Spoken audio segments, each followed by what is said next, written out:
Hi everyone. So ఈ వీడియోలో మనం ఏం చేద్దామంటే 13/12/2025 సో ఈ తేదీన జరగబోయే Navodaya 6th class entrance exam సంబంధించి అడ్మిట్ కార్డ్ యొక్క ఇంపార్టెంట్ ఇన్స్ట్రక్షన్స్, అలాగే ఎగ్జామ్ కి వెళ్ళేటప్పుడు ఒక స్టూడెంట్ ఏమేమి తీసుకెళ్ళాలి, సో ఈ 2 పాయింట్స్ గురించి కూడా మనం ఈ వీడియోలో డిస్కస్ చేసుకుందాం. సో ఫస్ట్ వన్ ఏంటి, అడ్మిట్ కార్డ్ కి సంబంధించిన ఇంపార్టెంట్ ఇన్స్ట్రక్షన్స్ చూద్దాం. చూడండి ఒకసారి.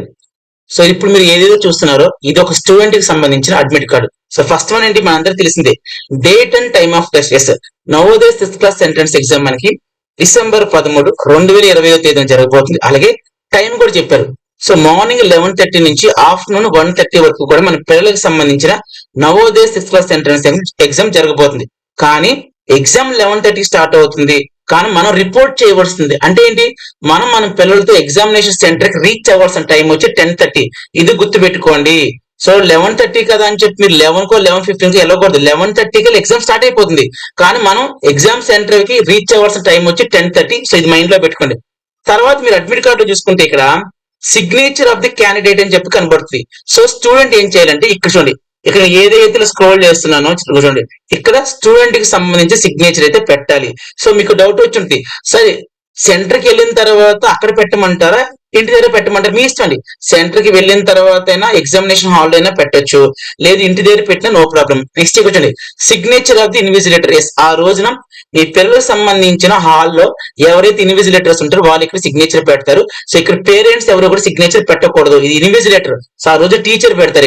ఇక్కడ మాత్రం స్టూడెంట్ కి సిగ్నేచర్ పెట్టాలి. నెక్స్ట్ ఇక్కడ no candidate will be allowed to appear for the test without the admit card. Yes, admit card లేకుండా ఏ స్టూడెంట్ ని కూడా ఎగ్జామ్ హాల్లోకి అలౌ చేయరు. అంటే ఏంటి, మనం ఎంటర్ అవ్వలేము. సో మీరు ఎగ్జామ్ రాయాలి అంటే మాత్రం డెఫినెట్ గా అడ్మిట్ కార్డ్ తీసుకొని వెళ్ళాలి. ఇది admit card. Next, do not, ఇక్కడ 4th point, do not carry any article except admit card and black or blue ball point pen in the examination hall. So next point ఏం చెప్తున్నారంటే, మీరు ఎటువంటి వస్తువులు కూడా ఎగ్జామ్ హాల్లోకి తీసుకురాకూడదు. సో ఇంకేం తీసుకెళ్ళాలి, ఎక్సెప్ట్ అడ్మిట్ కార్డు తీసుకెళ్ళాలి. సో ఇక్కడ అడ్మిట్ కార్డు అనగానే చాలా మంది పేరెంట్స్ ఏమని అడుగుతున్నారంటే, పేరెంట్స్ ఆర్ స్టూడెంట్స్ ఏమని అడుగుతారంటే, సార్ కలర్ జిరాక్స్ పట్టుకెళ్ళమంటారా or black and white printout తీసుకెళ్ళమని చెప్పి అడుగుతున్నారు. సో మీరు ఏది తీసుకెళ్ళినా పర్లేదు, కలర్ ప్రింట్అవుట్ అయినా పర్వాలేదు, బ్లాక్ అండ్ వైట్ ప్రింట్అవుట్ అయినా పర్వాలేదు. అయితే మీరు అడ్మిట్ కార్డు తో పాటుగా 2 బ్లాక్ పెన్లను తీసుకెళ్లొచ్చు, లేదంటే 2 బ్లూ పెన్స్ అని తీసుకెళ్లొచ్చు. అంతేగాని ఒక బ్లాక్ పెన్ ఒక బ్లూ పెన్ తీసుకెళ్లదు. అయితే 2 బ్లాక్ పెన్స్ తీసుకెళ్ళండి, లేకపోతే 2 కూడా బ్లూ పెన్స్ తీసుకెళ్ళండి. బట్ మీరు తీసుకెళ్లే పెన్లు అనేవి మనకి డార్క్ గా రాయాలి, డార్క్ గా అంటే చిక్కగా ముద్దగా రాయాలి. సో అలా రాస్తేనే మనం హోంవర్క్ షీట్ లో ఏవైతే ఆప్షన్స్ ఉంటాయో వాటి మనం బబ్లింగ్ చేస్తాం. సో మీ పెన్స్ ఎప్పుడైతే కొంచెం డార్క్ గా రాస్తుందో బబ్లింగ్ అనేది నీట్ గా వస్తుంది. అయితే చాలా మంది ఏం అడుగుతున్నారంటే, సార్ బబ్లింగ్ చేసేటప్పుడు బ్లూ పెన్స్ అయితే బాగా ఎఫెక్టివ్ గా ఉంటాయా, బ్లాక్ పెన్స్ అయితే ఎఫెక్టివ్ గా ఉంటాయా? నా పర్సనల్ సజెషన్ అడ్వైజ్ అయితే మాత్రం బ్లాక్ పెన్స్ అయితే మాత్రం ఎఫెక్టివ్ గా ఉంటాయి అనమాట, చాలా డార్క్ గా కనబడతాయి. సో బ్లాక్ పెన్స్ ప్రిఫర్ చేయండి. మీ ఇష్టం అండి, మాకు బ్లాక్ సెంటిమెంట్స్ మేము తీసుకెళ్ళాం సార్ అంటే బ్లూ తీసుకెళ్ళండి. బట్ నా సజెషన్ అయితే మాత్రం బ్లాక్ పెన్స్ అయితే మాత్రం డార్క్. 10 రూపాయల పెన్స్ సరిపోతాయండి. మన 50 రూపాయల పెన్లో 100 రూపాయల పెన్లో కొనాల్సిన అవసరం లేదు. 10 రూపీస్ పెన్స్ ఆ షాప్ దగ్గరికి వెళ్ళి కొంచెం డార్క్ గా రాయాలని చెప్పి అడగండి. అలాగే జెల్ పెన్లు తీసుకెళ్ళకూడదు, ఇంక్ పెన్లు తీసుకెళ్ళకూడదు, ఓన్లీ బాల్ పాయింట్ పెన్స్ మాత్రం తీసుకెళ్ళండి. సో అర్థమైంది కదా. Next, candidate is required to report examination centre latest by 10:30. So వాళ్ళు ఏం చెప్తున్నారంటే 10:30 కల్లా మీరు ఎగ్జామినేషన్ సెంటర్ లో రీచ్ అవ్వాలి అంతే. Next, use blue or black ball pen on to write homework sheet. Okay, మనం ఆల్రెడీ డిస్కస్ చేసాం కదా, మన పిల్లలకి క్వశ్చన్ బుక్ లేట్ తో పాటుగా హోంవర్క్ షీట్ పింక్ కలర్ లో ఉండే హోంవర్క్ షీట్ ఇస్తారు.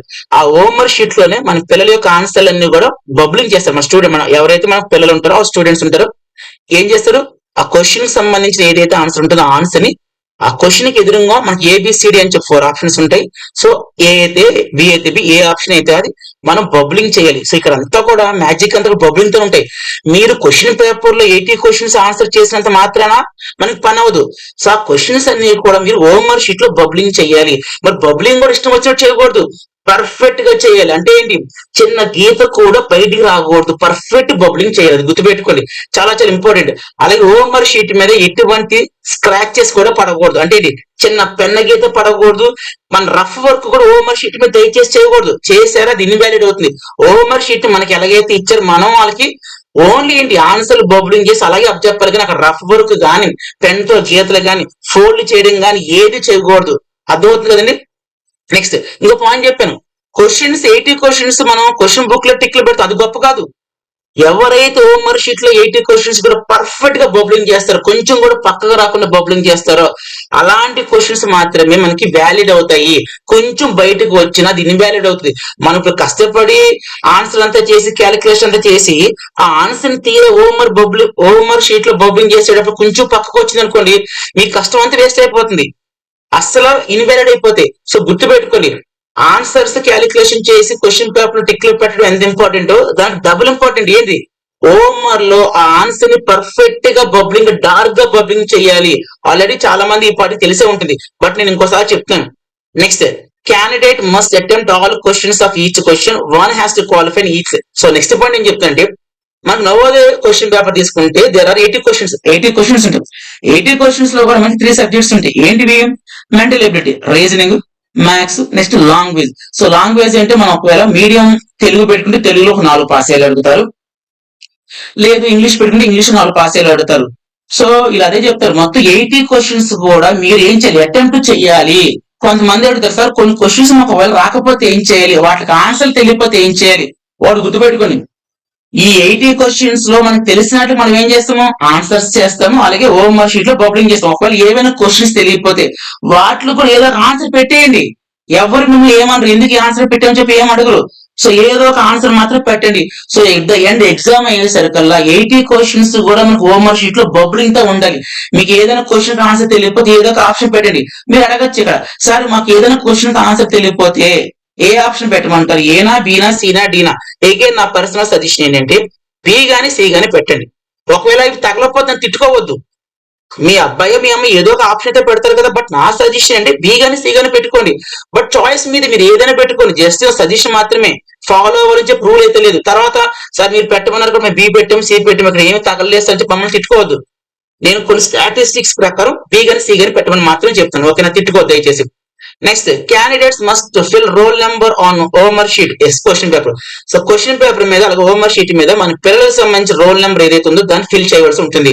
Next, the candidate has to carry the Aadhaar card, government residence certificate to verify the residency any proof, birth certificate. Okay. So last point ఏంటంటే, students సంబంధించి మన ID proof కూడా మనం తీసుకెళ్ళాలి. అంటే సో ఆధార్ కార్డు కానీ, సో వేరేది ఏదైనా సరే, రెసిడెన్స్ ప్రూఫ్ కానీ, ఓటర్ ఐడి కానీ, అఫ్ కోర్స్ పిల్లలకు ఓటర్ ఐడి ఉండదు కదా. సో మోస్ట్లీ మీరు ఏం చేస్తారంటే ఆధార్ కార్డు తీసుకెళ్ళిపోండి, అది సరిపోతుంది. సో అర్థమైంది కదండి. సో ఇవి ఇంపార్టెంట్ పాయింట్స్, నేను మళ్ళీ చెప్తాను. ఎగ్జామ్ చాలా అంటే చాలా మీరు ఏం చేయాలి, కేర్ఫుల్ గా రాయాలి. మోర్ ఓవర్ హోంవర్క్ షీట్ ని చాలా కేర్ఫుల్ గా హ్యాండిల్ చేయాలి. మీరు బబ్లింగ్, అఫ్ కోర్స్ ఆప్షన్ కరెక్టే, మీరు పెట్టిన ఆప్షన్ కరెక్టే, మీరు బబ్లింగ్ కొంచెం పక్కకు వచ్చినా అది ఇన్వాలిడ్ అవుతుంది. సో ఆన్సర్ పెట్టి కూడా మనకు మార్క్స్ అనేది తగ్గిపోతుంది. సో ఫస్ట్ పాయింట్ అది, హోంవర్క్ చాలా జాగ్రత్తగా కాపాడుకుని ఎగ్జామ్ అయిన తర్వాత దాని చిన్న స్క్రాచ్ పడకూడదు, గీతలు పడకూడదు, ఏమి చేయకూడదు. సో లోపల ఇన్విజిలేటర్స్ ఏవైతే చెప్తారో అవి మాత్రం ఫాలో అవ్వండి. స్టిల్ ఏమైనా డౌట్స్ ఉంటే వాళ్ళని అడిగి మాత్రం హోంవర్క్ హ్యాండిల్ చేయండి. మనకు తెలివితేటలు ఉన్నాయి కదా, మా ఇన్స్టిట్యూట్ లో చెప్పారు అని చెప్పి మీరు ఆ తెలివితేటలు అక్కడ చూపించద్దు. సో ఏమైనా డౌట్స్ ఉంటే అక్కడ ఆ రోజు ఎగ్జామినేషన్ సెంటర్ లో మీ హాల్లో ఎవరైతే ఇన్విజిలేటర్స్ ఉంటే వాళ్ళని అయితే అడగండి. సో ఫస్ట్ హోంవర్క్ గురించి చెప్పేశాను కదా, బబ్లింగ్ జాగ్రత్తగా చేయమని చెప్పాను.